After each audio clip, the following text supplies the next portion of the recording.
til að hætta að leggja meira en 2% af launum sínum í séreignarlífeyrissparnað.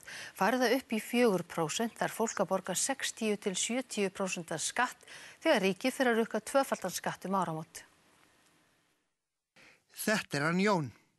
Jón vinnur í verksmiðju. Hann dæmigerður Íslendingur með 350.000 í mánaðarlaun. Jón ákveður að leggja fyrir í séreignarlífeyrissjóð. Hann leggur 2% af tekjum sínum eða 7.000 kall í sjóðinn. Á móti leggur verksmiðjueigandinn fram annað eins. Af þessu greiðir Jón ekki skatt fyrir hann orðinn gamall. Jón ákveður síðan að leggja 2% til viðbótar í sjóðinn en fær þá reyndar ekkert mótframlag. Skatturinn greiðist síðar eins og af hinu en það mun hins vegar breytast áramótin. Þá þarf hann að borga skatt þegar hann leggur þetta inn og líka þegar hann tekur þetta út. Það heitir tvísköttun.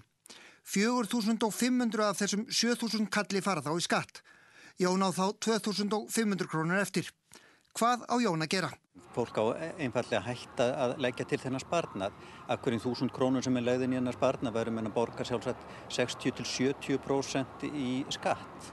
Fari fólk almennt að þessum ráðleggingum Alþýðusambandsins og hætti með þennan sparnað, þá mun það væntanlega eyða peningunum í eitthvað annað. Hvort sem það eru miðar á tónleika sem vissulega munu koma til með að hjálpa hjólum atvinnulífsins eða að fólk einfaldlega bara pulsi sig upp. En þetta kynni að verða skammgóður vermir. Jú, þetta hefur auðvitað þau neikvæðu áhrif að það dregur úr sparnaði og þar með líklegt að drægi úr fjárfestingum. En fjárfestingar nú í sögulegu lágmarki og það sem við þurfum á að halda í dag að auka fjárfestingar til að ýta undir verðmætasköpun til framtíðar. Þannig að við erum svolítið að pissa í skóinn. Það má segja það, já.